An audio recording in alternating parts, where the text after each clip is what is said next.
Escritórios de advocacia em São Paulo e no Rio de Janeiro foram alvos de operação da Polícia Federal nesta quarta-feira por supostos desvios de 150 milhões de reais do Sistema S Fluminense. A operação de hoje se chama Esquema S e é um desdobramento da Lava Jato. Ela se baseia na delação premiada do ex-presidente da Fecomércio, Orlando Diniz, que controlava as entidades. Aquele que, dissemos ontem aqui, também delatou Felipe Santa Cruz, presidente da OAB. Entre os alvos dos 50 mandados de busca e apreensão estão os advogados Cristiano Zanin, que trabalha na defesa do ex-presidiário Lula, e Frederic Wassef, ex-advogado do senador Flávio Bolsonaro. Além disso, o escritório de Ana Tereza Basílio também está na mira da PF.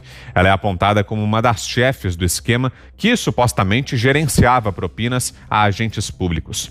Segundo as investigações, também fazem parte da organização criminosa os advogados Marcelo Almeida, Roberto Teixeira, Fernando Hargreaves, Vladimir Espíndola e José Roberto Sampaio.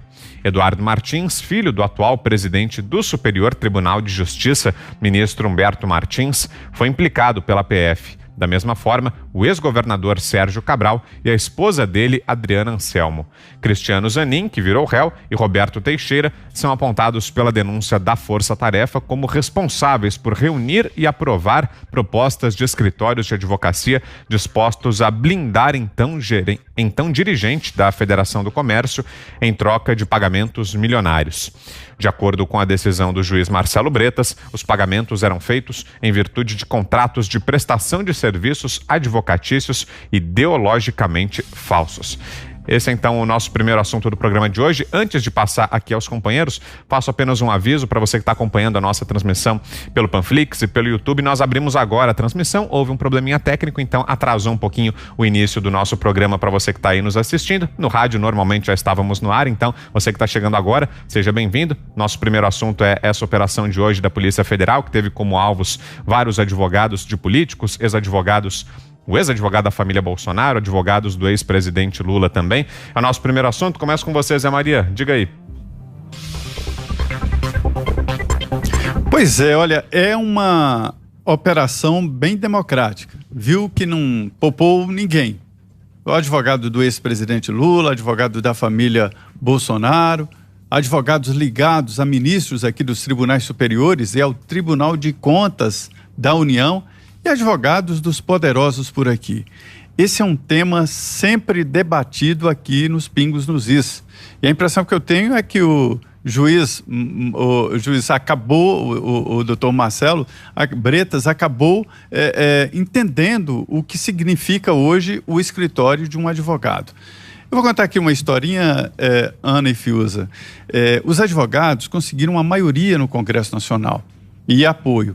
E eles aprovaram como lei o Estatuto da Ordem dos Advogados do Brasil, ou seja, o que o Estatuto quer virou lei, ou seja, o advogado virou uma espécie de cidadão acima de qualquer suspeita aqui no Brasil. E mais, há em tramitação no Congresso Nacional uma lei horrorosa e que foi aprovada no Senado Federal, falta apenas a aprovação na Câmara. Ela estabelece as prerrogativas dos advogados e chega ao exagero de blindar o escritório de advocacia. Ele ficaria livre de qualquer possibilidade de operação ou investigação. O argumento é de que entre as prerrogativas dos advogados está ali o segredo e o sigilo entre o advogado e o cliente, o que eles conversam. Nesta conversa com o advogado é verdade que o cliente fala ali, faz confissões e fala situações que não falaria num depoimento para a polícia porque seria provas contra ele. E neste projeto de lei aprovado no Senado e que falta agora a aprovação da Câmara dos Deputados, prevê incrível de prisão a funcionários públicos, ou seja, juiz, que desobedeça às prerrogativas dos advogados. Prisão de 4 anos. Prisão de 4 anos para isso. Veja a ideia dos advogados. Chega ao ponto seguinte, o dinheiro que paga o advogado não precisa saber a origem. Se vem de tráfico de drogas, se vem de venda de armas, se vem de exploração de escravos, se vem de corrupção, não importa. Um exemplo que eu sempre repito aqui, o Duda Mendonça, E o João Santana e a mulher dele foram presos, pagaram multas, devolveram dinheiro. Sabe por quê? O crime foi trabalhar para bandidos, trabalhar para pessoas que roubaram e receberam dinheiro da corrupção. Vou repetir, eles não praticaram crimes assim no sentido do trabalho publicitário. O crime deles foi se aliar com bandidos e receber esse dinheiro podre, né? E aí o que acontece com o advogado? Ele pode muito bem fazer isso e tudo certo. Só que esse caminho foi descoberto e ficou um caminho fundo demais de tanto passar irregularidades. Não há hoje nenhum processo de irregularidade ou de corrupção que não passe por um escritório de advocacia, porque o advogado recebe e recebe de uma maneira abstrata. Quer dizer, eu fecho um contrato de prestação de serviço com uma grande empresa, não presto serviço nenhum, dou no máximo lá, assino os pareceres e pronto, pego o dinheiro e está justificado, nota para lá, nota para cá, o dinheiro foi branqueado, é o tal branqueamento de capital que os juristas falam. Então ficou muito simples, é preciso sim rever essa história dos advogados. Eu defendo que continue preservado o sigilo entre o advogado e o cliente, não se pode invadir ali esse segredo, a lei tem que garantir mesmo o computador ou os documentos no escritório, não em casa, mas no escritório, né, de advocacia tem que ser preservado, mas não dessa forma. É só olhar os nomes. Essas pessoas recebem milhões de dinheiro roubado e tudo bem. Por muito menos o Duda, e eu não estou defendendo os dois, estou apenas fazendo uma comparação, por muito menos eles foram para a cadeia e tiveram que devolver dinheiro. Então, foi uma operação muito boa e é um debate muito importante que a OAB terá que enfrentar a partir de agora. A origem do dinheiro pago aos advogados. E olha que não é pouco dinheiro, não. Você, Fiuza. A gente tem sempre falado sobre a importância de se radiografar esse sistema de tráfico de influência montado pelo PT, né? Pelo PT e seus anexos, né? Então, toda a ação da Operação Lava Jato, que já ultrapassou largamente a Petrobras e o Petrolão, está nessa pista. Está querendo mostrar, e está mostrando, com essa operação de hoje mostra ainda um pouco mais, e mais a de ontem, os tentáculos dessa organização, desse sistema de corrupção. E esse sistema de corrupção, ele envolve uma série de entidades públicas e privadas, né, como nós estamos observando. Então, um dos triângulos, aí, por exemplo, que apareceram hoje, como a gente está vendo, envolvendo a FEComércio, aparece o advogado Lula, Cristiano Zanin, né? O advogado Lula, que todos se acostumaram a ver aí, nos momentos mais inflamados, né, e decisivos da Operação Lava Jato. Lá o Zanin acompanhava o Lula, estava junto com o Lula nas audiências com o Sérgio Moro, né? Pois é, essa fase da Operação Lava Jato está mostrando o Zanin como o vértice de um triângulo que envolvia a FEComércio, que é uma enorme entidade de classe, pode-se dizer, envolvendo SESC, verbas muito significativas, né? E a OAB, porque o que nós vimos ontem, isso, enfim, são informações trazidas no curso das operações, isso, né, a gente sempre ressalva que não é matéria julgada, né? Mas é isso aí, já são réus nessas operações, então está instalado o processo. E você tinha justamente isso, quer dizer, o presidente da OAB, a Ordem dos Advogados do Brasil, acusado aí nesse processo de receber verbas da presidência da FEComércio, do Orlando Diniz, a delação do ex-presidente da FEComércio, Orlando Diniz, que, por sua vez, era protegido pelo atual filho do Supremo Tribunal de Justiça, Superior Tribunal de Justiça, indicado pelo Cristiano Zanin, advogado do Lula. Ou seja, dessa maneira, né, se estiver correto esse desenho trazido aí pela Operação Lava Jato nessa fase, nós vemos nitidamente o sistema em torno do ex-presidente Lula, através do seu advogado, Cristiano Zanin, protegendo uma entidade de classe para que ela fizesse, entre outras benfeitorias, entre muitas aspas, chegar dinheiro ao presidente da OAB, que por sua vez apoia o Lula. Né? Deu para entender? Deu para ver o triângulo se fechando? Isso é um dos triângulos de tráfico de influência na política brasileira, pervertendo instituições públicas e privadas dentro de um projeto particular. Quem é que ganha com isso? Os filiados da FEComércio, né? os filiados da OAB, os eleitores do PT? Não, ninguém, nenhum deles ganha. É um circuito fechado de vantagens a partir de desvios. Né? Então, o cenário, sempre digo aqui, a Lava Jato tem muito a demonstrar. Isso não é perseguição, não é revanche nem nada, isso é depuração. Isso é você mostrar os sistemas que foram montados para perversão institucional, que tem que ser corrigidos, senão a gente vai viver sempre nessa. Quer dizer, as pessoas, os cidadãos, sendo convidados, entre aspas, a buscar os padrinhos certos, para estar nos esquemas certos.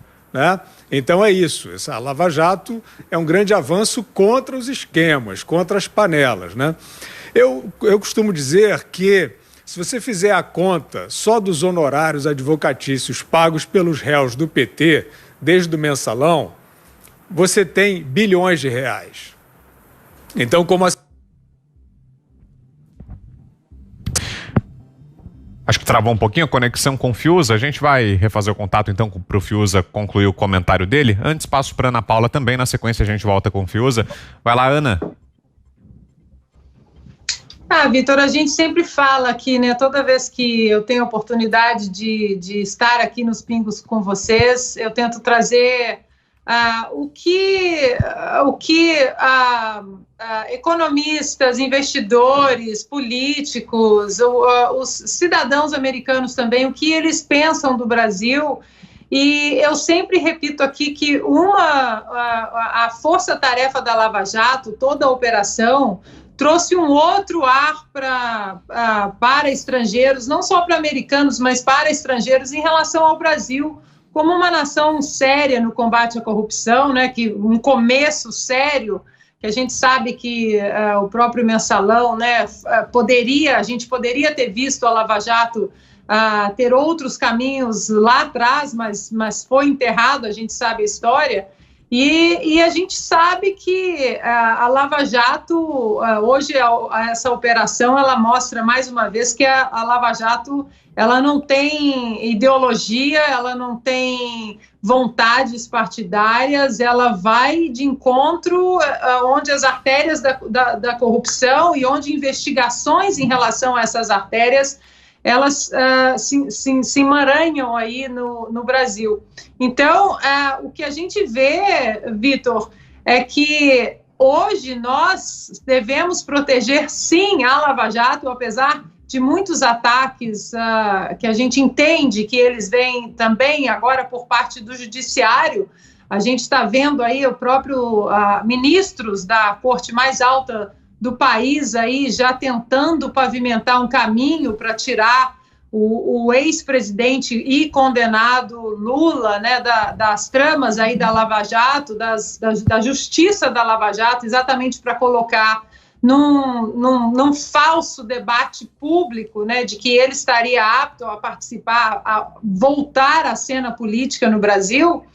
E como o Fiuza muito bem colocou, a gente às vezes precisa tentar fazer um organograma na cabeça da gente, de repente até sentar, colocar num papel, porque os triângulos e todos os tentáculos, né, dessa corrupção aí são vastos e às vezes é até difícil a gente começar, a gente entender o que cada um faz parte, mas hoje a gente vê que uma notícia dessa, do advogado, de um condenado da Lava Jato, né, de um ex-presidente condenado que foi preso da Lava Jato, hoje esse advogado virar um réu nessa operação, para a gente ficar chocado, mas ao mesmo tempo não fica, né? A gente não fica chocado e hoje a gente tem que entender que a Lava Jato ainda é um dos maiores patrimônios para o brasileiro, para a sociedade brasileira, e a gente tem que continuar defendendo essa força-tarefa. Quer concluir, Fiuza? Acho que tinha praticamente concluído, estava só no ponto, lembrando que o Zé Maria tinha trazido, que eu acho um ponto central em relação aos vícios da institucionalidade brasileira, que é a origem não demonstrada dos recursos para honorários advocatícios, né? O que favorece uma série de bandidos, né? Porque você tem, por exemplo, o esquema envolvendo grandes figuras do PT, e eu estava citando aqui, vamos somar, fazer o exercício de somar os honorários advocatícios, mesmo como estimativa, pagos por figuras como Lula, José Dirceu, João Vacari, Dilma Rousseff, né? Quer dizer, Dilma nem teve que pagar tanto, porque misteriosamente está aí à margem dos principais inquéritos e processos. Mas é uma fábula. É uma fábula, se você pega o período que essa gente está envolvida em processos, em diversos processos, desde o mensalão, 10 anos pagando advogados caríssimos. De onde vem esse dinheiro? Vem do roubo. Então, enquanto você não desatar, né, esse nó, enquanto você não abrir de fato a origem desses recursos, você vai ter automaticamente um estímulo a retroalimentação do sistema criminoso, né? E agora, eu acho que esse é um momento importantíssimo desse ponto, porque exatamente nesse momento você tem escritórios de advocacia implicados diretamente nos desvios, né? Eles já eram eventualmente suspeitos em determinadas situações, em determinadas causas, né, por conta do que os seus clientes andavam fazendo. Tráfico de influência civil à larga, né, aí em tribunais superiores. A gente sabe a maneira como o Lula foi solto, que é um casuísmo obsceno da corte mais alta do país. E agora você tem, nessa explosão no sistema S, que é um sistema gigantesco e muito rico, a presença digitais diretas de advogados, incluindo o presidente da Ordem dos Advogados do Brasil. Então, acho que é o momento mais do que oportuno de se discutir a importância de atestar, de apresentar a origem dos recursos que estão pagando esses honorários.